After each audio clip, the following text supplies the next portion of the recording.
திருப்பதிகத்தில் 9ஆம் நாள் ஆண்டாள் பாடுகின்றாள். தூமணி மாடத்து சுற்றும் விளக்கெரிய தூபம் கமழத் தூயில் அணைமேல் கண்வளரும் மாமான் மகளை மணிக்கதவம் தாழ்த்திருவாய்.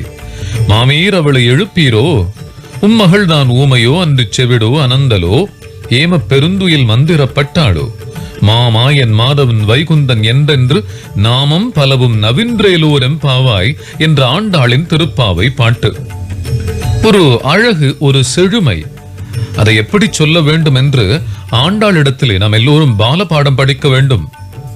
தூய்மையான மாணிக்க கற்களினால் இழைக்கப்பட்ட மாளிகை. அங்கே எரியும் விளக்கின் ஒளி அப்படியே பிரதிபலிக்கின்றது. நல்ல சுகந்தம் எங்கும். அங்கிருக்கும் கட்டிலே படுத்துக் கொண்டிருக்கும் மாமன் மகளே, உன் வீட்டின் கதவு திறக்குமா, திறந்திடுவாயா? மாமி, அவளை கொஞ்சம் எழுப்பித்தான் விடுங்களேன்.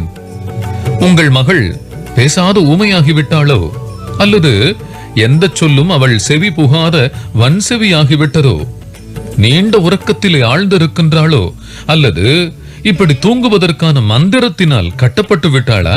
அந்த மாயக்கண்ணனை, மாதவனை, வைகுண்டநாதனை நாங்கள் எல்லோரும் பாடுகின்றோமே, இதை கேட்டாவது உம்மகள் துயிலெழக் கூடாதா என்று எழுப்ப வந்த பெண்கள் பாணியிலே ஆண்டாள் பாடும் திருப்பாவை.